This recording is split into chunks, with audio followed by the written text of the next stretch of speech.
आजचा दिवस खूप खास आहे, मदर्स डे. त्यामुळे सगळ्यात आधी सगळ्या मदर्सला माझ्याकडनं, राजश्री मराठीकडनं हॅपी मदर्स डे.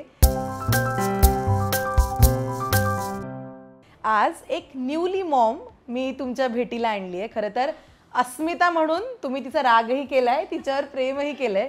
स्वागत करूया आपली न्यूली मॉम म्हणजेच अभिनेत्री मोनिका दबडे. खूप स्वागत राजश्री मराठीमध्ये. थँक्यू सो मच, तुम्ही मला इन्व्हाइट केलं आणि हॅपी मदर्स डे सगळ्यांना. नवीन नवीन आई आहे तर खूप वेगळं फिलिंग आहे, त्यामुळे आय एम रिअली एक्सायटेड की काय आता तू विचारणार आहेस, काय आपण बोलणार. पण मोनिका, सगळ्यात आधी मला सांग, कशी आहेस?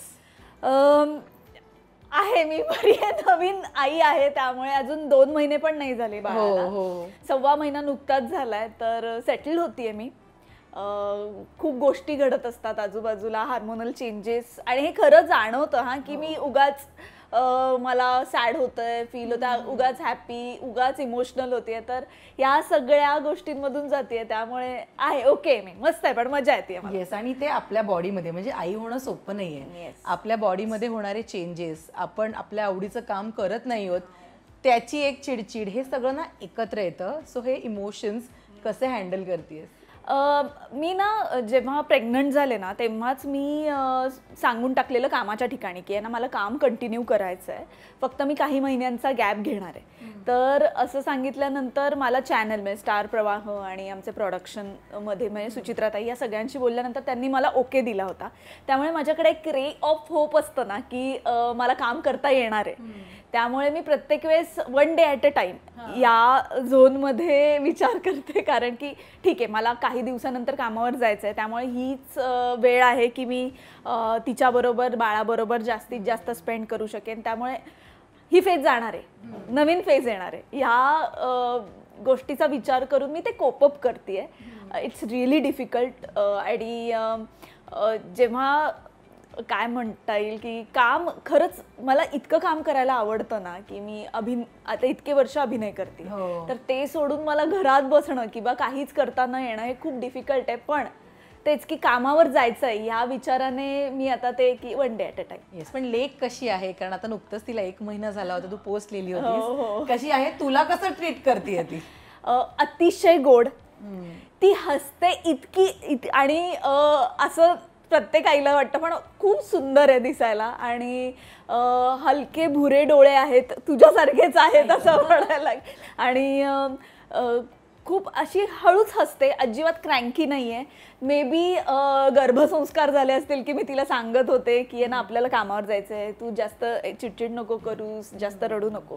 तर ती भूक लागली तेव्हाच रडते, किंवा काही इश्यू केली तरच रडते, असं फक्त आहे तिचं, बाकी अजिबात क्रँकी नाही आहे. त्यामुळे मला इतकं छान वाटतं, ती हळूच हसली की मला असं होतं हां हे सुख आहे. याच्यासाठी मी सगळी रिस्क घेतली आहे, आणि ते खूप छान आहे. पण ते खरंच फिलिंग खूप छान आहे की बाळ आपल्या हातात आलं आणि मग ते हसलं हळूच, की ते त्याचं हसत असतं, पण ते खूप छान फिलिंग आहे. आता ड्युटीज कशा डिवायडेड आहेत? म्हणजे बाबाकडे कोणती ड्युटी, आईकडे कोणती? बाबाकडे सध्या कोणतीच ड्युटी नाहीये, कारण बाबा काम करतोय आणि नवीन शो त्याचा सुरू होत होता, त्यामुळे तो कंटिन्युअसली, म्हणजे एक शो संपून आता होऊ दे धिंगाणा संपून त्याला नवीन शो साठी काम करायचं होतं. त्यामुळे बरोबर आमचं त्या फेज मध्येच बाळ आलेलं आहे, त्यामुळे मी त्याच्यावर तेवढी रिस्पॉन्सिबिलिटी नाही दिलेली. पण रात्री घरी आला 10 नंतर की तो फुल आमच्या बरोबर असतो, ते 2 वाजेपर्यंत, जे तिची झोपण्याची वेळ आहे की रात्रीची ती 2 वाजेपर्यंत जागी असते. बापरे. हो अगदी, म्हणजे, आणि सकाळी बरोबर टक्क 6ला जागी होते. एवढा कमी झोपते ती? एवढं कमी, पण आता दुपारची मग ती झोपते. त्यामुळे मला दुपारी थोडंसं काम करता येतं, घरातलं काम करता येतं. पण मग बाबा आला की मग रात्री आमच्या बरोबर गप्पा मारतो, रिलॅक्स होतो. त्यामुळे थोडंसं, आणि काय घडतंय आजूबाजूला इंडस्ट्रीमध्ये, कारण की एकाच इंडस्ट्रीमध्ये काम करतो, त्यामुळे बऱ्याच गोष्टी तो मला सांगतो की हे घडतंय ते घडतंय. त्यामुळे ते रिलॅक्स होतं, म्हणजे मला बऱ्याच गोष्टी कळत राहतात की रिलेटिव्ह, म्हणजे रिलेट करू शकते मी की काय घडतंय काय नाही घडतंय. खूप अशी आउट ऑफ फील्ड पण नाही. एक्झॅक्टली, की मग अच्छा ही नवीन सिरियल सुरू होतीये का, बरं असं घडतंय का, किंवा मग आमचे डिस्कशन्स होतात, त्यामध्येच आय एम सॅटिस्फाईड की तो मला तेवढा वेळ देतो आणि बाळालाही तेवढा वेळ देतो. येस, पण तू आधी कॅट मॉम होतीस आणि आता रिअल मॉम झाली आहे. सो कॅट मॉम टू एका मुलीची आई, ही जर्नी सांग मला मोनिका. कॅट मॉम मी 6 वर्षापूर्वी झाले, कारण की मन्या बोका जो आहे माझ्याकडे 6 आणि अगदी फ्रँकली सांगू का, मला डॉग्स जास्त आवडत होते. कॅट्स बद्दल मला एवढं काही नव्हतं, पण तो इतका गोड आणि शांत बोका असून ही इज व्हेरी क्वाईट आणि तो अगदी कडेवर बसायचा आणि मी कडेवर घेऊन त्याला फिरायचे, त्यामुळे मी प्रेमात पडले अगं मांजरांच्या. आणि तो इतका छान माझ्याशी, आता काही लोकांना हे फारच फनी वाटेल, पण तो खरंच माझ्या बोलण्याला रिॲक्ट करायचा. मी त्याच्या एक्सप्रेशन्समधून समजू शकायचे की त्याला काय हवंय, किंवा जा तुला पॉटी करायची का, किंवा ट्रेमध्ये जा, मग ट्रेमध्ये जा. मग मी त्याला सांगायचं ही वेळ झाली, तर तो रिॲक्ट करायचा ना. त्यामुळे मग मला असं वाटायचं की वा वा वा छान, कॅट्स छान असतात, म्हणून मग मी दुसरं पण अडॉप्ट केलं. पण तेव्हा जे फिलिंग होतं ना, जे स्टार्टिंगला होतं की बिंग अ मॉम की काय असतं, की अच्छा कंटिन्युअसली काळजी घ्यायची. आता प्राण्यांची काळजी घेणं आणि ह्युमनची काळजी घेणं याच्यामध्ये खूप फरक आहे, पण एक मातृत्व जाणवणं की रिस्पॉन्सिबिलिटी एखाद्या जीवाची, ती तिथून सुरुवात झाली. आणि ते मी ठेवलं होतं डोक्यामध्ये. आता ते मी इथे इम्प्लिमेंट करते की ओके, हे खरं आहे आणि 100 पटीने जास्त आहे, कारण की ती पूर्णपणेच माझ्यावर डिपेंड आहे. प्राणी पटपट मोठे होतात, माणसांपेक्षा जास्त कळतं, पण माणसांपेक्षा जास्त कळतं. आणि मन्या तर जेव्हा मी तिला घेऊन आले हॉस्पिटलमधून, तर शेजारी येऊन बसला होता, पण त्याच्यानंतर तो थोडासा डिस्टन्स ठेवतोय. पण लिली कंटिन्युअसली आमच्या बरोबर आहे, त्यामुळे ही journey being a cat mom to mom ही मला मन्यामुळे सोपी झाली आणि लिलीमुळे सोपी झाली. आणि आता म्हणजे पण बाळ तर खूपच म्हणजे मला खूप शिकवत आहे, आणि हार्मोनल गोष्टींमुळे मला ते कनेक्ट करता येतं, असं मी म्हणू शकते. क्या बात, खूप मस्त. पण आत्ता बाळ आलंय, म्हणजे 1-1.25 महिना झाला, त्याच्या आधी तू काम करत होतीस. सो आई होण्यापूर्वीचं आयुष्य कसं होतं तुझं?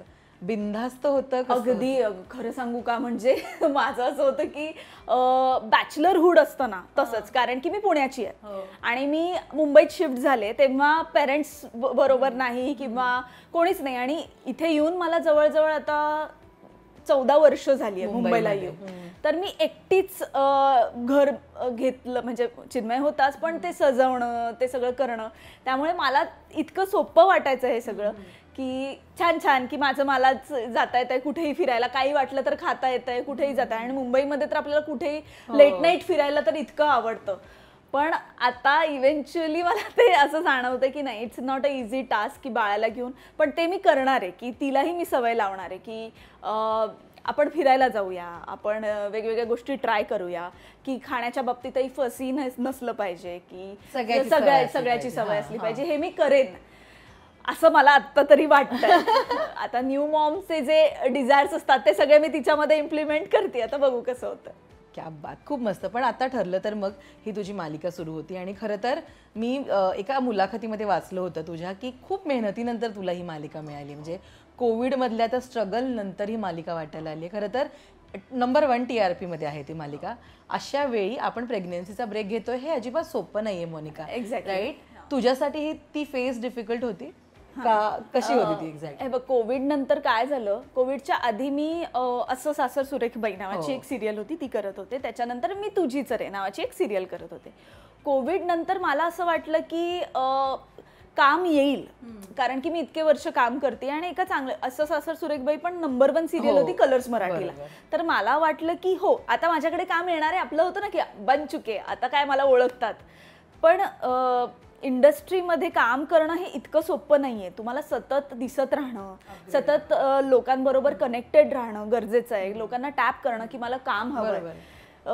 अनलेस अँड अंटिल आता म्हणजे तेव्हा असं होतं की कोविडच्या आधी की अनलेस अँड अंटिल तुम्ही लीड केलं असेल तर बाकीच्या कॅरेक्टर्सला तेवढं महत्व नव्हतं. आता कोविड नंतर सिच्युएशन चेंज झालीये की लीडला पण तेवढा स्ट्रगल आहे. लीड पण असं होतं की एकदा सिरियल केल्यानंतर परत नवीन सिरियल तुम्हाला लीड मिळेल की नाही याची गॅरंटी नाही. वेअर ॲज जे कॅरेक्टर रोल करतात त्यांना लीड मिळायला लागली. बरोबर आहे. सो ते हळूहळू चेंज होत जात आहे आणि होतंय, याच्यासाठी आय एम रिअली ग्रेटफुल. पण तेव्हा मला असं वाटत होतं की मला मिळेल आणि म्हणून मी प्रयत्न पण नव्हते करत.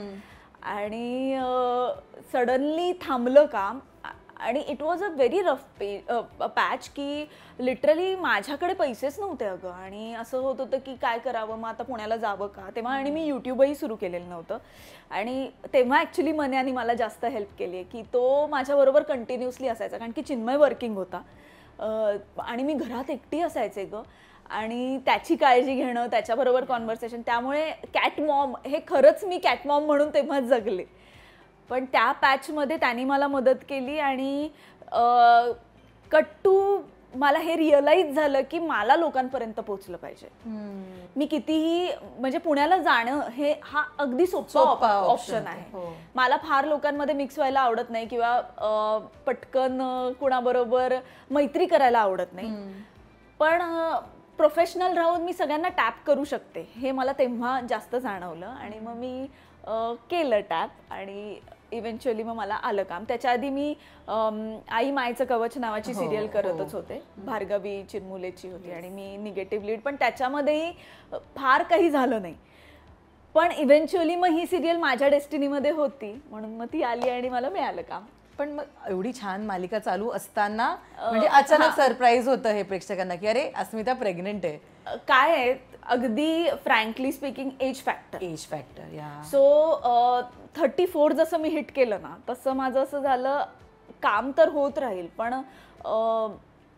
मातृत्व हे सर्टन एजपर्यंतच तुम्हाला म्हणजे त्याचा चान्स घेतला पाहिजे असं मला वाटतं. कारण की मी खूप ॲक्टिव्ह आहे अगं, म्हणजे मी खूप काम करते, मी घरातलंही काम करते, मला सेटवर म्हणजे तुला कोणीही सांगेल की मी खूप एनर्जेटिक आहे. मला ते हळूहळू जाणवायला लागलं की मला माझ्या बाळाच्या मागेही पळायला लागणार, मला कामही करायला लागणार आणि मग मला 4 गोष्टी आणखीन करायच्या असतील तर त्या करण्यासाठी एनर्जी मला 40मध्ये कमी पडेल. बरोबर. त्यामुळे मग मी आत्ता 35 होण्याच्या आधीच आई व्हायला पाहिजे आणि मग 34 झाले आणि मग मी प्रयत्न सुरू केला. आणि it was very tough decision. पण एक स्टेबिलिटी आली फायनान्शियल पण की मी पैसे साठवले, अगदी सांगते की पैसे व्यवस्थित साठवले. मी म्हटलं की ठीक आहे काम नसेल तर थोडं सर्वाईव्ह होता येईल, एवढे पैसे आहेत माझ्याकडे. आणि सिरियल तर छानच होती त्यामुळे मग म्हणजे नंबर 1 असल्यामुळे एक कॉन्फिडन्स आला की ओके आता मला 4 लोक ओळखतायत. कारण की अस्मिता हे कॅरेक्टर खरंच खूप लोकांना आवडलं आणि मला आत्ताही मेसेजेस येतात मी 2 महिने दिसत नाहीये, आम्ही तुम्हाला मिस करतोय, तू कधी जॉईन करणार आहेस, तू कधी परत येणार आहेस. तर मी नसतानाही लोकांना ते आठवतंय which is a very good thing. तर म्हणून मग मला प्रेग्नन्सीचा चान्स घ्यावा की ओके ठीक आहे हरकत नाही. जर ह्या सिरियलमधून कंटिन्यू नाही करता आलं तर मग मी दुसऱ्यामध्ये करू शकेन आणि 4 लोक मला म्हणतील अच्छा हां तू त्या सिरियलमध्ये काम करत होतीस तर आम्ही देऊ शकतो का. म्हणून मग मी चान्स घेतला आणि मग विचार पण केला. आणि मला ॲक्च्युली प्रोडक्शन हाऊस आणि चॅनलकडून खूप सपोर्ट मिळाला अगं. हा सपोर्ट सगळ्यांना मिळत नाही म्हणजे मी अगदी फ्रँकली सांगते. आणि शिवाय सेटवरच्या पण सगळ्यांना म्हणजे जुई, प्राजक्ता ताई, अमित, हे सगळे. अमित तर मला सारखा फोर्स कर म्हणजे तो आता जुईच्या लग्नासाठी तो सगळीकडेच बोलतो की जुईने लग्न केलं पाहिजे, तसं तो मला प्रत्येक वेळेस सांगायचा की एज बघा आणि चान्स घेतला पाहिजेस तू पुढच्या वर्षी, त्याच्या पुढच्या वर्षी. म्हणजे मग 2 वर्षानंतर मी घेतला. पण सेटवर पण आमच्याकडे ना इतकं होमली वातावरण आहे ना, सगळे खूप छान सजेशन्स देतात. त्या सजेशन मधून मला असं झालं आता नाहीतर मग तुझ्या आजूबाजूला तसं एन्व्हायरमेंट नसेल ना, सगळे बॅचलर असतील तर आपल्याला असं होतं अरे बापरे माझं फ्रीडम नको जायला. पण आमच्याकडे ना सेटवर सगळे इतके घरगुती आहेत, सगळे फॅमिली वाले आहेत ना. आणि कोणी असं की चला उठसूट पार्टी करूया ह्या झोनमध्ये कोणीच नाहीये. सगळे असे सण सेलिब्रेट करणारे आणि छान छान गप्पा मारणारे. त्यामुळे मग त्या थॉटमधून मला असं झालं आता फॅमिलीचा विचार केला पाहिजे. सो चॅनलचा सपोर्ट, प्रोडक्शनचा सपोर्ट, सिरियलचा सपोर्ट आणि चिन्मयचा सपोर्ट, त्यामुळे मग मी म्हटलं की चला घेऊया चान्स. येस. आणि ना म्हणजे मला खरंच हे ऐकायला आवडेल तुझ्याकडनं, आई होणं आणि आपलं करिअर छान चालू असताना बाळाला जन्म देणं हे अजिबात सोपं नाही आहे. म्हणजे तुम्ही मेंटली स्टेबल होणं खूप गरजेचं आहे, कारण इतकं कॉम्पिटिशन आहे आपल्याकडे.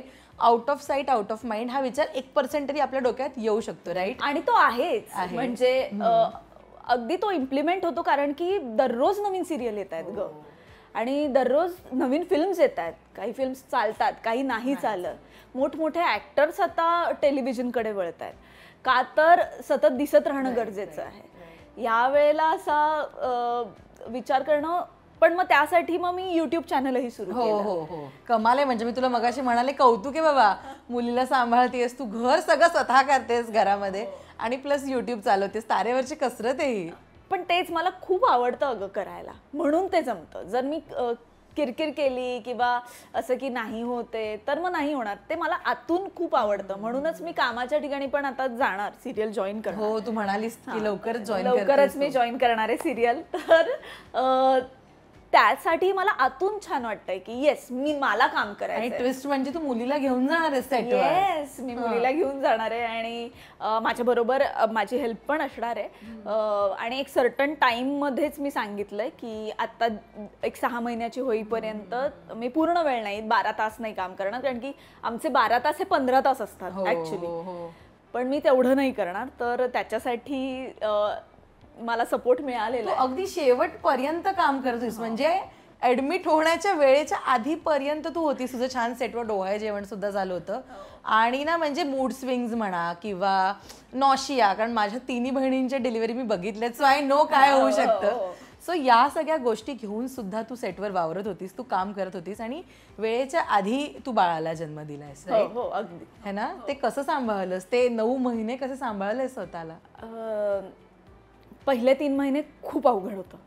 It's not a easy task. म्हणजे मी अगदी नवीन ज्या माझ्या वयाच्या मुली आहेत त्यांना सांगू इच्छिते, आई होणं हा अजिबात इझी टास्क नाही आहे. कारण की वयाच्या 34-35 पर्यंत आपण इतके फ्री असतो, इतके स्वतःच्या ह्याच्यातच असतो की मला सगळं जमतंय किंवा मी इथे जाऊ शकते, तिथे जाऊ शकते. अचानक जेव्हा असं होतं तेव्हा खूप अवघड असतं. आणि I am a sports person पण, त्यामुळे मला ते खूप असं वाटत होतं की अरे होईल ना. पण पहिले 3 महिने म्हणजे मला फोडणीचाही वास सहन व्हायचा नाही. बापरे. आणि मी माझं जर युट्यूब चॅनल किंवा रील्स पाहिले असतील तर सगळे कुकिंग होते. त्यामुळे आजचा डबा, आजचा लंच. मी पहिले 3 महिने कसं बसं ते केलंय. त्याच्यानंतर मी थांबवले रील्स पण करणं. मला खूप जणांचे मेसेज आले की का नाही टाकतेस वगैरे. सो पहिले 3 महिने अवघड. त्याच्यानंतर 4था महिना ओके की मला काहीतरी खाता येत होतं. नाहीतर पहिले 3 महिने मी फक्त इडली खात होते. मग 4था महिना मी अगदी भात खाऊ लागले. 5व्या महिन्यात वॉज हॅपी ओके सगळं खा, आने दो. 6वा महिना पण ओके होता. 7वा महिना बेस्ट होता, ज्याच्यात माझं डोहाळे जेवण झालं. म्हणजे इमोशनली पण आणि ओव्हरऑलच मला इतकं ओव्हरवेल्मिंग होतं. सगळे सपोर्ट करत होते, सगळे माझं प्रेग्नन्सी सेलिब्रेट करत होते, त्यामुळे मला ते छान वाटत होतं. 8वा महिना मग थकायला लागले मी प्रॉपर, मला जाणवायचं. आणि तू रेड कार्पेटवर पण आली होतीस छान तयार हो. आणि तेव्हा आमचं प्रिया आणि अर्जुनच्या लग्नाचे सीन होते. राईट. त्या ह्याच्यामध्ये आणि मी उगीच एनर्जी माझी पूर्ण लावून सगळ्यांचे इंटरव्ह्यू वगैरे घेतले प्रवाहाच्या थ्रू असं वगैरे. तेव्हा मला ओके वाटलं. नंतर लग्नानंतरचे जे घरातले सीन होते तेव्हा शेवटी मग मला कळायला लागलं की माझ्या लक्षात नाही राहत आहे. म्हणजे डायलॉग शेवटचे जे काही सीन होते ना ते मला अजिबात, 2-3 दिवस जे शेवटचे मी केलं शूट, अजिबातच लक्षात राहीना गं. आणि एनर्जी म्हणजे पूर्ण ड्रेन आउट व्हायची. आणि मग मला तिथे जाणवलं की नाही आता मी थांबलं पाहिजे. तेव्हा मला 8वा संपत आला होता, 9वा लागला होता.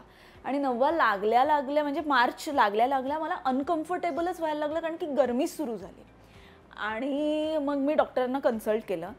माझे डॉक्टर खूप छान आणि खूपच चांगले आहेत की त्यांनी मला सांगितलं की नाही हे बघ, एका सर्टन पिरियडपर्यंत आपण डिलिव्हरी नाही करू शकत. तू कितीही मला म्हटलीस की आत्ता 9वा लागलाय तर आपण करूया, नो. बाळाचं पूर्ण तुला सहन करायला लागणार, ते आहे ते जमणार आहे तुला, इतकं तू स्वतः केलंय. आई होणं खूप अवघड असतं. मी सगळ्यांना सांगते की हा पिरियड तर आहेच आणि त्याच्यानंतर माझं C-सेक्शन झालंय. त्याच्यासाठी कोणी आपल्याला प्रिपेअरच करत नाही. म्हणजे फक्त लोक सांगतात की सहन करायला लागतं, पण इट्स अ रिअली हार्ड, म्हणजे पेनफुल टास्क आहे. पहिले 4 दिवस तर खूप पेनफुल असतात. त्यामुळे प्रेग्नन्सीच्या काळात मला असं वाटतं की मेंटली प्रिपेअर राहायला हवं C-सेक्शनसाठी किंवा नॉर्मल डिलिव्हरीसाठी. पण जो मी आराम केला नाही, जे करायला पाहिजे होतं असं मी, किंवा 8व्या महिन्यात पण मी थांबायला पाहिजे होतं. पण तोही एक एक्सपिरियन्स होता आणि त्याच्यामुळे मला खूप शिकायला मिळालं आणि मी 4 लोकांना आणखीन सांगू शकते ज्या माझ्या वयाच्या आहेत त्यांना मी हेल्प करू शकेन असं मला वाटतं. हे म्हणजे कुणाला जर सजेशन हवं असेल तर डेफिनेटली मला DM करा, मी नक्की सांगेन. पण कसं निभावून नेलेस ते 8वा आणि 9वा महिना ते मला ऐकायला आवडेल. 8वा महिना मी स्वतःला खाऊ घातलं की काय खायचंय तुला, कारण की मी त्याच्या आधी पुट ऑन करेन खूप, म्हणून मी बाहेरचं फार काही खाल्लं नव्हतं, मी घरातलंच खात होते. डोहाळे कसले होते? अजिबात डोहाळे नाही लागले मला. तर मी 8वा महिना जसा संपत आला, म्हणजे शूटिंग जसं थांबवलं तसं मी स्वतःला सोडलं की आता तू खा, तुला जे हवं ते खा, तुला एन्जॉय कर. मग मी पिझ्झा खाल्लाय तेव्हा, त्याच्या आधी मी काही खाल्लं नव्हतं, मी अगदी पोळी भाजी वरण भात एवढंच खात होते. मग बर्गर खा, मग या रेस्टॉरंटमध्ये जाऊन ट्राय करा, चायनीज खाऊन बघा, महाराजा भोगची थाळी खा, असं सगळं केलं. असं मी तेव्हा कोपअप केलं. त्याच्यानंतर अजून म्हणजे डिलिव्हरी नंतरचं विचारशील तर अजूनही प्रयत्न करतेय मी, कारण की बाहेरचं खाणं अलाउडच नसतं. पण 6व्या महिन्यानंतर माझ्या डॉक्टरांनी सांगितलं आता तू हळूहळू सुरू कर. तर डिलिव्हरी नंतर मी फक्त हा विचार करत होते की जेव्हा मला खायला मिळणार आहे तो दिवस लक्षात ठेवायचा. 1 डे ॲट अ टाइम. प्रेग्नन्सीमध्ये 1 डे ॲट अ टाइम आई होणं is a really hard task, त्यामुळे 1 डे ॲट अ टाइमनीच जा, दॅट विल बी हेल्पफुल. तेच मी कोपअप केलं त्यानेच. अगदी. आणि ना मोनिका, आता आपण सोशल मीडियाच्या जगात वावरतो, म्हणजे अभिनेत्रीची डिलिव्हरी झाल्यानंतर तिच्या बाळाबद्दल चर्चा होते, नो डाऊट, सगळे सुरुवातीला छान बोलतात, पण नंतर तो जो एक विषय सोशल मीडियावर रंगतो तो म्हणजे त्या अभिनेत्रीचं वाढलेलं वजन. आपल्या इंडस्ट्रीमध्ये अशा किती अभिनेत्री आहेत की ज्यांचं डिलिव्हरीमध्ये वजन वाढलं आणि ते आता हळूहळू कमी होतं. एका रात्रीत मॅजिक घडत नाही, पण अनेकदा ट्रोलिंग होतं आणि त्याच्यामुळे ना ती अभिनेत्री कॉन्शियस होऊ शकते की यार कधी घटेल किंवा मग पटापट घटलं पाहिजे, हा विचार सुद्धा येतो. राईट? तुझे काय विचार आहेत यावर? आणि तू सुरू केलंयस ना वेट लॉस? खूप स्ट्रेस घेत नाहीयेस? अजिबात नाही, मी वेट लॉस अजिबात सुरू नाही केलेला. मी आत्ता जी दिसतेय मे बी मी ब्लॅक घातलंय म्हणून थोडीशी बारीक दिसत असेल, पण गरम पाणी प्यायलंय मी. बाकी मी, कारण की बाळाला मला फीड पण करायचंय, सो मी जर डाएट केलं तर तिला पूर्ण न्यूट्रिशन मिळणार नाही हे माझ्या डोक्यात आहे. आणि माझी पूर्ण प्रेग्नन्सी जर्नी जर 9 महिन्याची आहे तर माझ्या बॉडीला पण मी 9 महिने दिले पाहिजे त्या परत शेपमध्ये यायला. तर मी स्वतःला अजिबात स्ट्रेस आउट करतच नाही आहे, कारण की त्यांनी तिला फरक इफेक्ट झाला तर मला नंतर रिग्रेट होण्यापेक्षा आत्ता I will take my time आणि व्यवस्थित हेल्दी खाल्लं ना तर तुला वेट लॉसला पण खूप इझी जाणार पुढे. कारण की आत्ता मी फीड करते म्हणून मी मे बी माझं वजन जास्त आहे. जसं तिचं माझं अंगावरचं फीडिंग कमी होईल तसं मग ते वेट लॉसला पण इफेक्टिव्ह होईल, असं म्हणजे मला गायनॅकने पण सांगितलेलं आहे की आता तू फीड करतेस म्हणून तुझं वजन कमी होत नाही आहे. कारण की मी विचारलं की माझं ना कॉन्स्टंट 54 ते 57 होते मी केजीज, आणि प्रेग्नन्सीमध्ये माझं 18 किलो वजन वाढलं. 18 किलो आणि ते 10 किलो कमी झालंय. सो आता आय एम स्टक ॲट 63 आणि 64च्या मध्ये आहे मी.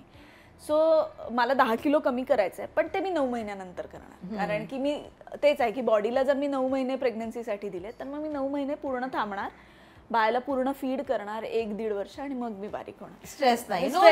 आणि तुला सांगू का, हे प्रेग्नन्सी सोडून दे, अदरवाईज ऑल्सो की बॉडी पॉझिटिव्हिटी या बाबतीत माझं असं आहे की ज्याला जे हवं, जे खायचंय, जे करायचंय या बाबतीत कोणी कॉमेंट केलीच नाही पाहिजे. कारण की काही लोकांना बारीक व्हावंसं वाटतं, ते बारीक असतात. ज्यांना खूप खावं, आता मला खूप खावंसं वाटतं किंवा खूप खाते मी, पण इव्हेंच्युअली माझं मेटाबॉलिझम चांगलं आहे, त्याला मी तू म्हणलीस तू स्पोर्ट्स पर्सन. एक्झॅक्टली. तू माझ्या घरचे जर सगळे म्हणजे माझे वडील, माझी बहीण बघशील ना, ते इतके वर्कआउट करतात, इतके ऍक्टिव्ह आहेत की ते कितीही खाल्लं ना त्यांनी तरी ते बारीकच आहेत. तर ज्यांना खावंसं वाटतं त्यांनी खावं, आणि पुट ऑन झालं तरी काही फरक नाही. आणि पुट ऑन हा शब्द म्हणजे मला चुकीचाच वाटतो की ज्या शेपमध्ये जे आहेत, किंवा आता माझ्या नवऱ्याचा पण हा प्रॉब्लेम आहे, हा फक्त मुलींचाच नसतो प्रॉब्लेम, मुलांचाही असतो की थोडंसं खाल्लं की लगेच वजन वाढतं, मग डाएट करा, मग मन मारा. तर माझं होतं की जे खायचं ते खा, फक्त मेंटली फिट राहा. तुम्ही जर मेंटली हॅपी असाल ना तर तुम्हाला कोणाशी कॉन्व्हर्सेशन करतानाही पॉझिटिव्ह वाटेल. खरंय. कारण की जर तुमच्यामध्ये ती बॉडी पॉझिटिव्हिटीची जर काय म्हणतात निगेटिव्हिटी असेल तर ती समोरच्याला पण निगेटिव्हिटीच जाणवणार. हो, कारण आता रिसेंटली मी इतकी उदाहरणं बघितली आहेत ना, आणि गरोदरपणामध्ये वजन वाढणं हे खूप साहजिक आहे, पण ना ट्रोलिंग होतं किंवा अरे हिचं किती वजन वाढलं याची इतकी चर्चा रंगते ना की माणूस ना शेल्फमध्ये जाऊ शकतो की अरे यार. मध्ये काय अभिनेत्रीचं असं होतं की प्रेग्नन्सी नंतर वर्ष झालं तरी कशी नाही कमी झाली. हिंदीमध्ये पण बऱ्याच जणांना बोललं जातं. तर किंवा आता मला माझी फेवरेट ऍक्ट्रेस आहे ऐश्वर्या राय, तिला इतकं बोललं जातं. पण जर तिला नाही वाटत आहे किंवा तिला असं वाटतंय की मला असं राहायचंय तर काय हरकत आहे, कारण की तिने तिचा काळ गाजवलाय ना. तर आता तुम्ही काय एक्सपेक्ट करता की मदरहुड तिला एन्जॉय करायचं तर लेट हर. आणि वजन एक्स्ट्रा असणं यात काही चुकीची गोष्ट नाहीये, कारण की जर अनलेस अँड अंटिल तुम्ही हेल्दी आहात तर तुम्ही कशाही कोणत्याही शेपमध्ये असला ना तरी चालेल. मग तुम्ही जाड असा बारीक असा कसेही असा, आतमधून तुम्हाला जोर डॉक्टर म्हणत नाही की ऍडमिट व्हा तर तुम्ही व्यवस्थितच आहात असं माझं मत आहे. येस, म्हणजे म्हणजे ना थोडंसं तुला 1.25 महिना मागे घेऊन जाते. हिचा जन्म झाला तो दिवस कसा होता, एका आईचा बर्थ होता, तो आईचाही जन्म होतो तिच्या बाळाबरोबर. तर तिच्या जन्माचा दिवस सांग मला. सुरुवात करायची तर मी आधी गेले देवळामध्ये, कारण की मी एक आई होणार पण माझ्याकडे माझी आई नाही, हा खूप मोठा प्रॉब्लेम आहे. आणि तो मी मदर्स डे स्पेशल आहे म्हणून मी इंडिकेट करू सांगते, म्हणजे इंडिकेट करते की प्रेग्नन्सीमध्ये आईची गरज असते आणि लागतेच. आणि हे मी डिनाय नाही करू शकत. आई नाही आहे ना, आणि ते फिलिंग माझं कोणी कम्प्लीट करू नाही शकत म्हणून मी कोणाची मदत घेत नाही. कारण की आईने जे केलं असतं ना माझं ते कोणीच करू नाही शकत, म्हणून मी कोणाची हेल्प घेत नाहीये. कारण की मला खूप लोकांनी मेसेजेस केले की मदत घ्यावी, मदत करावी, पण जे आई करू शकते ना ते कोणी नाही करू शकत. तर ते फिलिंग मला पहिल्यांदा आलं हॉस्पिटलमध्ये जाताना. माझ्याबरोबर बहीण होती, वडील होते, माझे सासू सासरे येणार होते. पण माझं असं होतं की जे मला मिळालं नाही ना ते मी जे कोणी बाळ मुलगा मुलगी होईल तिला मी डेफिनेटली पूर्ण देणार. आणि मी स्वतः इतकी हेल्दी राहणार की मी आत्ता ज्या वयाला आहे त्या वयापर्यंत तरी मी तिच्याबरोबर राहणार, ती तेवढी होईपर्यंत, असं मी स्वतःला प्रॉमिस केलंय. तेव्हा माहीत नव्हतं मुलगा होणार की मुलगी होणार. आम्हाला मुलगीच हवी होती कारण की आमचं नाव ठरलं होतं. पण मुलगा झाला तर काय करायचं बुवा असा खूप मोठा प्रश्न होता. त्या दुविधेतच आम्ही हॉस्पिटलमध्ये गेलो. 2 तास आम्हाला वेटिंग सांगितलं होतं, कारण की ते इंजेक्शन्स असतात आणि बरंच काय काय काय काय असतं. बापरे, ते फॉर्म्स भरायचे असतात. आजकाल खूप गोष्टी डॉक्युमेंट करून ठेवायला लागतात, which is very good thing. बरोबर. आणि मेडिक्लेम वगैरे सगळ्या गोष्टी येतातच फ्लोनी. ते झाल्यानंतर मी जाताना सी सेक्शन होतं त्यामुळे मी चालतच गेले. मला काही लेबर पेन साठी थांबायचं नव्हतं. झाले तेव्हा मला डॉक्टर म्हणत होते की मी तिचं नाव घेत होते. जेव्हा ती आली बाहेर तेव्हा मी तिचं नाव घेतच, म्हणजे मी त्या शुद्धीत नव्हते पण मी तिचं नाव, मला सांगितलं की मुलगी झाली आहे तर मी तिचं नाव घेऊन की अरे झालीये झालीये झालीये झालीये असं करत होते. आणि जशी मी शुद्धीत आले तसं मला डॉक्टर म्हणत होते तू तिचं नाव झोपेत घेत होती, तुला कसं कळलं की मुलगीच. मी म्हटलं माझं मॅनिफेस्ट केलं होतं मी की मला मुलगी हवी आहे. त्याच्यानंतर मी मला पूर्ण वेळ झोपूनच होतं, कारण की लिटरली कट असतो, प्रॉपर कट असतो. आणि मला वाटलेलं की छोटा कट आहे. मी नंतर जेव्हा काढायला गेले ते टाके स्टेपल्स होते, पाहिलं तर लिटरली एवढं आहे. आणि मला डॉक्टर म्हणतात मग तुला काय वाटलेलं एवढूशा याच्यातून तुझं बाळ येणार आहे बाहेर. प्रॉपर कट होता आणि तो कट मला दुसऱ्या दिवशी इतकं पेन होत होतं. पेन म्हणजे मी अशी फ्रीज होत होते तेव्हा. इट्स रिअली हार्ड म्हणजे. आणि तो भूल उतरायला लागते तुझी मणक्यात दिलेल्या इंजेक्शनाची.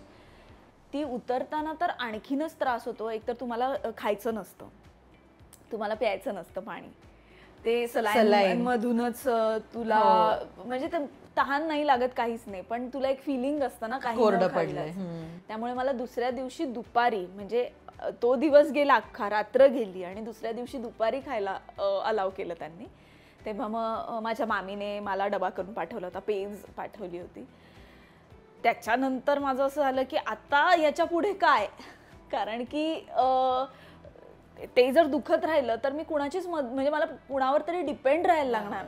जे मी ठरवलं होतं की अरे मी माझं करू शकते, पण विल पॉवरने मी उठून स्वतः ते चालण्याचा प्रयत्न करून चौथ्या दिवशी मला डॉक्टर म्हणाले काय तू उठून जायला तयार वगैरे झालीस. मी म्हटलं नाही, मला कारण की मला दिसतंय की मलाच सगळं करायचंय, तर मग मला आत्ताच एनर्जी आणून ते सगळं करायला लागेल. इट वॉज रिअली भन्नाट एनर्जी आणि ही खूप पॉझिटिव्हिटी आहे मोनिका, जेन्युअनली. मी प्रयत्न करते अगदी सांगते, पण मी ना ते आतमध्ये मॅनिफेस्ट करते की ना मला करायचंय. मी अजिबात हे नाही करत की माझ्याकडे मदतच नाही, मग मी काय करणार, मग माझ्या बाळाचं कोण बघणार, मी हा विचारच करत नाही. मी पूर्ण पॉझिटिव्ह राहण्याचा प्रयत्न करते, म्हणून मे बी माझा वेट लॉस पण होतोय लवकर आणि तिचंही व्यवस्थित मला करता येत. येस, पण तू आत्ता या प्रश्नाच्या उत्तर देताना सुरुवातीला आईचा उल्लेख केलास. खरं तर आपल्याला आपली आई नेहमी सांगत असते की जेव्हा तू आई होशील ना तेव्हा तुला गोष्टी कळतील. तुला कळतायत ना गोष्टी आता? अगदी अगदी अगदी. आणि मला इतकं वाईट वाटतंय की मी जर माझ्या आईला कधी लहानपणी जर उलटं बोलले असेल, कधी रागात काही बोलले असेल, तर किती चुकीचं असतं. म्हणजे आई आपल्यासाठी इतकं करते, कारण की मी करतेय ना तिच्यासाठी, हे माझ्या आईने माझ्यासाठी केलं असणार. आणि ही खूप मोठं सॅक्रिफाईस होता तुझा आणि तुझ्या मम्माचा. खूपच छान. म्हणजे एकतर मी 14 वर्षाची असताना ती गेली, तर मला एवढं आठवत नाही, पण माझ्या आईचा आणि माझ्या बहिणीचा खूप छान बॉन्ड होता. आणि माझं आणि तिला मला इंजिनियर करायचं होतं आणि माझ्या बहिणीला डॉक्टर.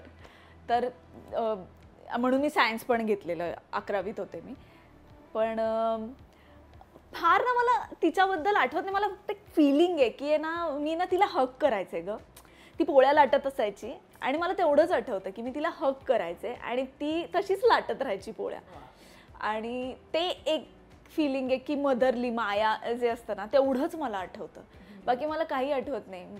पण आता हिचं सगळं करताना मला हेच होतं की मी काही ना काहीतरी बोलले असणार तिला कधीतरी उलटून, आणि 100% मी तिला काहीतरी बोलले असणार. आणि हाऊ डेअर आय, असं कसं काही कोणी एखाद्या आईला बोलू शकतं. किंवा आत्ताही आपण इतके व्हिडिओज बघतो, इतके इंटरव्ह्यू बघतो, किंवा एखाद्या फिल्ममध्येही एखादा मूल एखाद्या आईला जर काही बोलणं, तर माझं असं होतं की आई इतकं सॅक्रिफाईस करते खरंच. कारण की चिन्मयची इन्व्हॉल्वमेंट आणि माझी इन्व्हॉल्वमेंट याच्यामध्ये खूप जमीन आसमानाचा फरक आहे. आणि बाबासाठी पण आहेत गाणी, पण आई खरंच का आई असते आणि आईचं का एवढं लोक करतात ना, हे आत्ता मला जाणवतंय की आई का महत्वाची असते. आणि ते खरंच आहे की स्वामी तिन्ही जगाचा आई विना भिकारी, हे मला आई झाल्यानंतर जास्त जाणवतंय. वा, आपण कमबॅक साठी सज्ज आहेस का आता? अगदी अगदी. म्हणजे मी आता मला एक्झॅक्टली तारीख नाही माहीत कधी जॉईन होणार आहे, पण मी एक सर्टन तारीख दिलेली की मी या तारखेपासून, मे महिन्यात. हा, मे महिन्यात. तर अगदी सांगायचं तर मी सांगितलं होतं की 5 मेला, कारण की माझ्या डॉक्टरांनी सांगितलं होतं की तू 1.25 महिना झाल्यानंतर 10 दिवसाची गॅप घे आणि जा. तर मी 5 मे दिलेली होती त्यांना की त्याच्यानंतर मग तुम्ही कधीही बोलवा. त्यामुळे मी 25 मे पासून तिच्या झोपेचं सायकल, तिला जर मला शूटवर म्हणजे सीन करत असताना तिला भूक लागली तर मग फीड करण्यासाठीच्या गोष्टी, त्यानंतर सेटवर काय काय गोष्टी घेऊन जायला लागतील याचं प्रिपरेशन मी तसं सुरू केलेलंच आहे.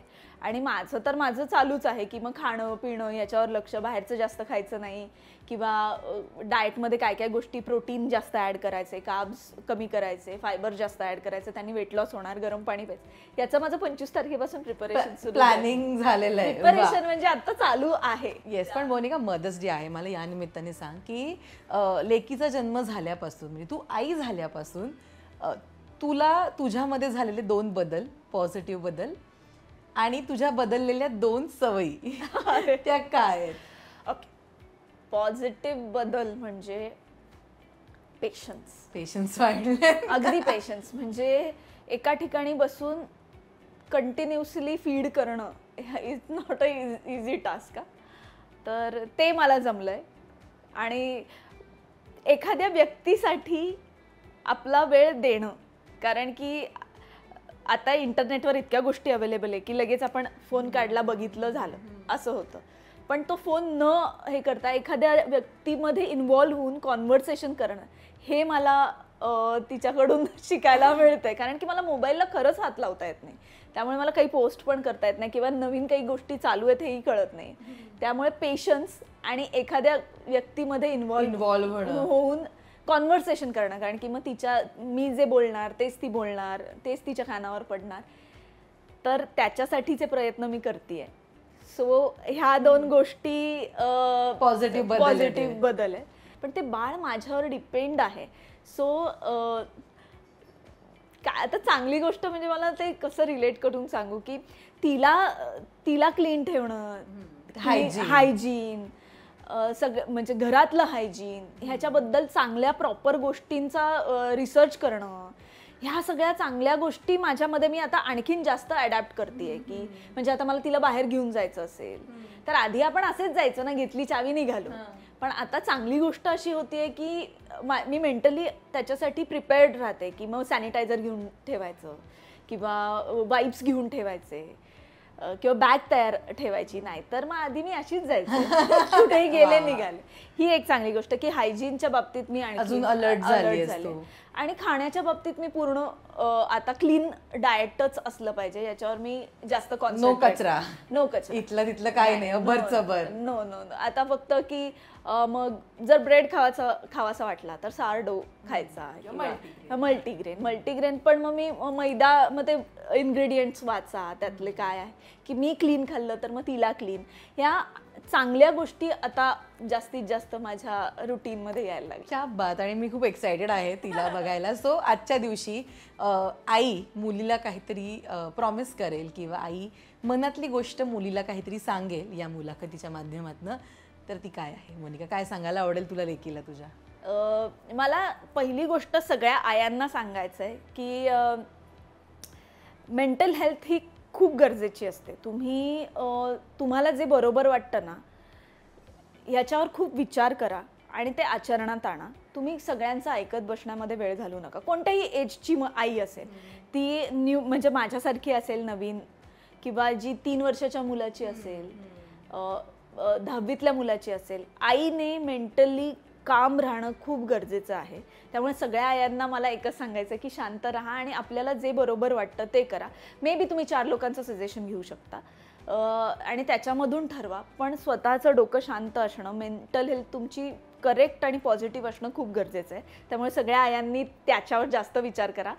हे मदर्स डेच्या निमित्ताने मला सगळ्या आयांना सांगायचं आहे. आणि आता माझ्या मुलीला किंवा मला एक मेसेज असा द्यायचा आहे की माझ्याकडे माझी आई नाही आहे, तर मी माझं शिकले, तर मी तुला प्रॉमिस करते की मी तुझ्यासाठी नेहमी अवेलेबल असेन, किंवा मी जर नसेन तर तुझ्या आजूबाजूला अशी माणसं मी ठेवेन की जी तुला बरोबर करेक्ट डिरेक्शन देतील आणि तुला तुझ्या आयुष्यासाठी छान प्रिपेअर करतील. ही मी माझं प्रॉमिस आहे किंवा हे माझ्या लाईफचं आता मिशन आहे की तिच्यासाठी मी अवेलेबल असणार, कारण की माझ्यासाठी माझी आई नव्हती. क्या बात मोनिका, खूप मस्त. आणि मला बघायचं आहे तिला आता. पण थँक्यू सो मच, तू वेळ दिलास आणि इतक्या छान गप्पा मारल्या. आय नो खूप बिझी स्केड्यूल असतं तिच्या मागे तुझं. हो, मला ॲक्च्युली तू आलीस आणि आपण हा इंटरव्ह्यू करतो ह्यातच मला असं होतं की ओके ठीक आहे, मी आहे, कोणीतरी आहे. कारण की मी म्हटलं ना, मेंटल हेल्थ जपणं खूप गरजेचं आहे. तू त्यासाठी मी ना, खूप लोकांना आवडणार नाही मे बी, मी कुणाचंच ऐकत नाही. मी ना माझं स्वतःच बेस्ट थिंग. मी असं की ना, मी कुणाला जास्त इन्व्हॉल्व नाही होऊ देत. तू आत्ताही बघशील तर माझ्या घरात लहान बाळ असून फार लोकच नाही आहेत. माझ्याकडे एक हाऊस हेल्प आहे, कारण की तिलाही मला सेटवर घेऊन जायचंय म्हणून मी तिला ट्रेन करते. पण मला माहिती आहे की मला 4 गोष्टी अशा लागतात, तर मला त्या स्वच्छ अशाच, माझं घर पाहशील तर खूप टापटीप आहे, अजिबात इकडची गोष्ट तिकडे नसते. सो मी माझ्या मेंटल हेल्थसाठी मी माझी स्पेस क्लीन ठेवते. मी मला जे हवं ते आवडीने करून खाते. मला जे हवं ते मी बघते. मी कुणाच्याही इन्फ्लुएन्स खाली हे केलं ते केलं नाही आणि मी माझे डिसिजन्स मी घेते. कारण की मला चिन्मयी काही फार या गोष्टींसाठी अडवत नाही आणि इतके वर्ष मी करत आली आहे तीच प्रॅक्टिस करते. सो त्यामुळे मी शांत आहे आणि मला हेच सांगायचं होतं की तू आलीस आणि हा इंटरव्ह्यू आपण करतो यानी मला एक Boost आहे की मिळालं. चला आता परत कामाला सुरुवात करायची आहे. तर त्याचं मला एक काय म्हणतात डॉमिनो असतो ना की इथून सुरुवात होते, तर ती आता माझी प्रेग्नन्सी नंतरची ही सुरुवात आहे की मी हा इंटरव्ह्यू. आणि मोनिका पुन्हा एकदा सेटवर तुला बघायला खूप आवडेल. Yes. लवकर जा, बाळाला घेऊन जा आणि छान शूटिंग कर. All the best Yes. आणि हॅपी मदर्स डे तुला. हॅपी मदर्स डे सगळ्यांना. Happy mother's day. Thank you. Thank you.